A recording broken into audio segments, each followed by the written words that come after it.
സൗജന്യ യാത്രയ്ക്കായി KSRTC ബസ്സുകളിൽ കയറുന്ന സ്ത്രീകളെ ആക്ഷേപിച്ച ഗതാഗത മന്ത്രി CP ജോൺ ഒടുവിൽ മാപ്പ് പറഞ്ഞു. തെറ്റുതിരുത്തണമെന്ന് മുഖ്യമന്ത്രിയുടെ ഓഫീസ് അടക്കം നിർദ്ദേശിച്ച സാഹചര്യത്തിലാണ് മന്ത്രിസഭാ യോഗത്തിന് തൊട്ട് മുൻപുള്ള CP ജോണിന്റെ ഏറ്റുപറച്ചിൽ കേരളം കണ്ടത് കേട്ടത്.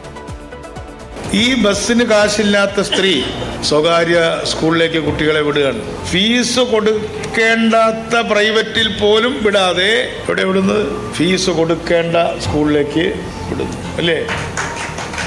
ഇന്ദിരാ ഗ്യാരണ്ടിയുടെ പേരിൽ വോട്ട് നേടി അധികാരത്തിലേറിയ ശേഷമാണ് മന്ത്രി ഇന്നലെ സ്ത്രീ സമൂഹത്തെ ഒന്നാകെ തള്ളി പറഞ്ഞത്. കുറ്റബോധമുണ്ടോ എന്ന് പിന്നീട് മാധ്യമങ്ങൾ കണ്ടു ചോദിച്ചപ്പോഴും യാതൊരു മാറ്റവും ഉണ്ടായിരുന്നില്ല. ഞാൻ തെറ്റായ പരാമർശവും നടത്തിയിട്ടില്ല. എൻ്റെ ലക്ഷ്യമാണല്ലോ പ്രധാനം. അതിൽ ഞാനിനി ഒരു കാര്യം ലേണിംഗ് ഉണ്ട്. നമ്മൾ പ്രസംഗിക്കുമ്പോൾ വളരെ കൂളായിട്ട് പണ്ടത്തെ പോലെ പ്രസംഗിക്കരുത്. എല്ലാവരും നോക്കിക്കൊണ്ടിരിക്കുകയാണ്. അതുകൊണ്ട് എല്ലാവരും CP ജോണിനെ ഇത്രയും വെയിറ്റ്. എന്നാൽ ഒന്നിരുട്ടി വെളുത്തപ്പോഴേക്കും കഥയാകെ മാറി. പിന്നെ ഖേദപ്രകടനം. അങ്ങനെ ആർക്കെങ്കിലും ഒരു ബുദ്ധിമുട്ടുണ്ടായിട്ടുണ്ടെങ്കിൽ ഇപ്പോൾ ഞാൻ ഔപചാരികമായിട്ട് പറയുന്നു, ഞാൻ ഖേദം പ്രകടിപ്പിക്കുകയാണ്. ആർക്കെങ്കിലും പ്രശ്നം ഉണ്ടായിട്ടുണ്ടെങ്കിൽ അങ്ങനെ ഉദ്ദേശിച്ചിട്ടില്ല.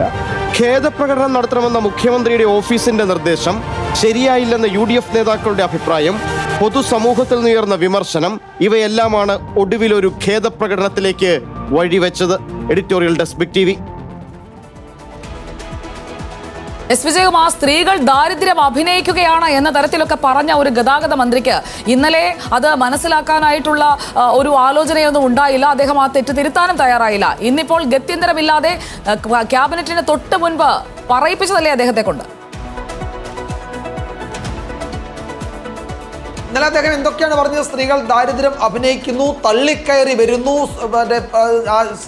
സ്കൂളുകളിലേക്ക് പണം കൊടുത്തു, കുട്ടികളെ സ്കൂളിൽ വിടുന്നു, എന്തൊക്കെ കാര്യങ്ങളാണ് പറഞ്ഞത്.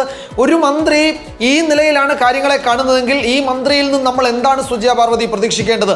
എന്നാൽ ഇന്നലെ അദ്ദേഹത്തോട് അതിലെന്തെങ്കിലും വിശദീകരിക്കാനുണ്ടോ എന്ന് ചോദ്യപ്പോൾ ഞാൻ ദാരിദ്ര്യത്തെപ്പറ്റി സംസാരിക്കുകയാണ്, അതിലൊരു തെറ്റുമില്ലെന്ന് പറഞ്ഞു. ഒന്ന് ഇരുട്ടി വെളുത്തപ്പോഴേക്കും അദ്ദേഹത്തിന് അതിൽ ഖേദപ്രകടനം നടത്തേണ്ടി വന്നു. ഇത് ഞാൻ കരുതുന്നത് ആത്മാർത്ഥമായ ഒരു ഖേദപ്രകടനമല്ല. അങ്ങനെ ഖേദം പ്രകടിപ്പിക്കുന്ന ആളുമല്ല നമുക്കറിയാവുന്ന CP ജോൺ. ഇത് നിർബന്ധപൂർവ്വം ഖേദം പ്രകടിപ്പിച്ചതാണ്. അത് മുഖ്യമന്ത്രിയുടെ ഓഫീസിൽ നിന്ന് വിളിച്ച് ക്യാബിനറ്റ് ബ്രീഫിംഗിൽ മുഖ്യമന്ത്രിയോട് ഈ ചോദ്യം ഉണ്ടാകുമ്പോൾ മുഖ്യമന്ത്രിക്ക് അതിലും കൂടി പ്രതിരോധത്തിൽ, അല്ലെങ്കിൽ തന്നെ മുഖ്യമന്ത്രി പ്രതിരോധത്തിലാകുന്ന നൂറുകണക്കിന് പ്രശ്നങ്ങളുണ്ട്. അപ്പോൾ CP ജോൺ പറഞ്ഞതിൽ കൂടി പ്രതിരോധത്തിലാകണ്ടെന്ന് കരുതി മുഖ്യമന്ത്രി ഇടപെട്ട് പറഞ്ഞ ഖേദപ്രകടനമാണ്. അതിലൊരു ആത്മാർത്ഥതയുമില്ല. CP ജോൺ പറഞ്ഞതാണ് യഥാർത്ഥ CP ജോൺ എന്നാണ് ഞാൻ കരുതുന്നത്. സുജയ പാർവതി. ജോഷി കുര്യൻ, എന്ത് തോന്നുന്നു? CP ജോൺ എന്ന വ്യക്തിയുടെ, മന്ത്രിയുടെ ഉള്ളിലുള്ളത് പുറത്തു വരുന്നു. അതിൽ നിന്ന് അദ്ദേഹത്തിന് തെല്ലും ഖേദം ഉണ്ടായിരുന്നില്ല ഇന്ന് രാവിലെ നമ്മൾ കാണുന്ന ആ ഒരു നിമിഷം വരെ. അപ്പോൾ ഞാൻ ആ പറഞ്ഞതിൽ പറയാൻ പാടില്ലായിരുന്നു, കൂടുതൽ ശ്രദ്ധിക്കണമായിരുന്നു എന്ന് പറഞ്ഞത് ആത്മാർത്ഥമായിട്ടാണെന്ന് ജോഷിക്ക് തോന്നിയോ? സുജിയ, ഇതേ മന്ത്രി തന്നെയല്ലേ ഇന്നാള് നമ്മോട് തന്നെ പറഞ്ഞത്, നമ്മുടെ തിരുവനന്തപുരം ബ്യൂറോയോട് പറഞ്ഞത്, എനിക്ക് ഈ പറയുന്ന ഗതാഗത മന്ത്രി സ്ഥാനം ഒന്നും ഏറ്റെടുക്കാൻ താല്പര്യം ഉണ്ടായിരുന്നില്ല, തൻ്റെ പ്രതീക്ഷിച്ച വകുപ്പ് ഇതായിരുന്നില്ല എന്ന് ഇദ്ദേഹം തന്നെയല്ലേ പറഞ്ഞത്. അതിനർത്ഥമെന്ന് പറയുന്നത് അദ്ദേഹം അത്ര പൂർണ്ണ സംതൃപ്തിയോടെയൊന്നും അല്ല ഈ ജോലി ചെയ്യുന്നത്, അല്ലെങ്കിൽ ഈ പറയുന്ന ഈ വകുപ്പ് നോക്കുന്നത് എന്നുള്ളത് വ്യക്തമാണ്. രണ്ടാമത്തെ കാര്യം, ഇന്ന് അദ്ദേഹം ഈ ഖേദപ്രകടനം നടത്തിയതെപ്പോഴാണ്? അതായത് മന്ത്രിസഭാ യോഗത്തിന് തൊട്ട് മുമ്പാണ്, മന്ത്രിസഭാ യോഗത്തിലേക്ക് കയറും മുമ്പാണ്. അതിനർത്ഥം എന്ന് പറയുന്നത് ഈ മന്ത്രിസഭാ യോഗത്തിൽ ഒരുപക്ഷെ വിമർശനമുണ്ടാകാം, അതിനുശേഷം നടന്ന വാർത്താ സമ്മേളനത്തിൽ മുഖ്യമന്ത്രി ഇതിനൊക്കെ മറുപടി പറയേണ്ടതായി വരും. അതൊക്കെ കാലേ കൂട്ടി കണ്ടുകൊണ്ട് ഒരു ക്ഷമ പറഞ്ഞ് പ്രശ്നം അവസാനിപ്പിക്കാനുള്ള ശ്രമമാണ് നടന്നത്. അതൊക്കെ തന്നെ കോൺഗ്രസിനുള്ളിൽ, UDFനുള്ളിൽ നിന്ന് മന്ത്രിക്കെതിരെ ഉയർന്ന വിമർശനങ്ങളുടെ പശ്ചാത്തലത്തിലാണ്. എന്തായാലും തെറ്റ് മനസ്സിലായല്ലോ. ഭാവിയിൽ അത് ആവർത്തിക്കാതിരിക്കാൻ പ്രിയപ്പെട്ട മന്ത്രി നോക്കുക. CP ജോൺ ഒരു മുൻകൂർ ജാമ്യം എടുത്തതായിട്ടാണ് ഞാൻ കരുതുന്നത്. മാത്രമല്ല, മുൻകൂർ ജാമ്യം അദ്ദേഹത്തെ കൊണ്ട് എടുപ്പിച്ചതാണ് മുഖ്യമന്ത്രി VD സതീശൻ. ഹെലികോപ്റ്ററിൽ പറന്നും ഉദ്ഘാടനം നടത്തിയും വിരുന്നുണ്ടും ഇതിനകം തന്നെ ബഹിരാകാശത്ത് തുടരുന്ന VD സതീശൻ KSRTCയിൽ കയറിക്കൂടി ബഹിരാകാശത്തേക്ക് പോകേണ്ടതില്ല എന്ന് തീരുമാനിച്ചുകൊണ്ട് പറയിപ്പിച്ചതാകാനാണ് സാധ്യത. അദ്ദേഹം തന്നെ കള്ളം പറഞ്ഞുകൊണ്ടേ ഇരിക്കുകയാണ്. അപ്പോൾ CP ജോണിന് ഇന്നലെ ഇല്ലാതിരുന്ന ഖേദം ഇന്ന് രാവിലെ ആയപ്പോഴേക്കും പെട്ടെന്ന് പൊട്ടിപ്പുറപ്പെട്ടു വന്നു എന്നൊന്നും ഞാൻ കരുതുന്നില്ല. കാരണം പറഞ്ഞ കാര്യത്തിൽ ഉറച്ചു നിൽക്കുകയും വിശദീകരിച്ച് അത് കൂടുതൽ വഷളാക്കുകയും ചെയ്യുകയായിരുന്നു CP ജോൺ കഴിഞ്ഞ ദിവസം ചെയ്തത്. അദ്ദേഹം പറഞ്ഞതുപോലെ കാശില്ലാതെ ട്രാൻസ്പോർട്ട് ബസ്സുകളിൽ പ്രിയദർശിനി സൗജന്യ യാത്ര പിന്നെ എന്തിനാണ് നിങ്ങൾ പ്രഖ്യാപിച്ചത്? നിങ്ങളത് പ്രഖ്യാപിക്കേണ്ടായിരുന്നല്ലോ.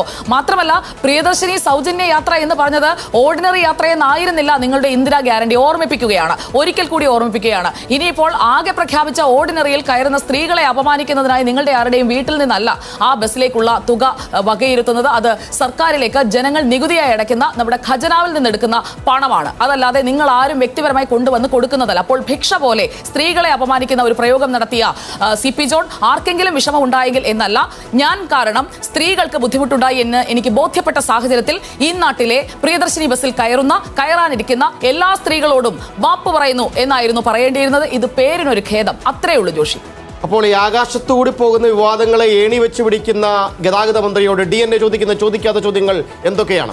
നികുതിപ്പണം ഉപയോഗിച്ച് നടപ്പാക്കുന്ന ക്ഷേമ പദ്ധതികളെ ഭരണാധികാരികൾ ജനങ്ങൾക്ക് നൽകുന്ന സൗജന്യ ഔദാര്യം എന്ന രീതിയിൽ കാണുന്നത് ജനാധിപത്യ വിരുദ്ധമല്ലേ? മുഖ്യമന്ത്രിയുടെ ഓഫീസ് ഇടപെട്ടത് കൊണ്ട് മാത്രമാണോ മന്ത്രി മാപ്പ് പറഞ്ഞത്?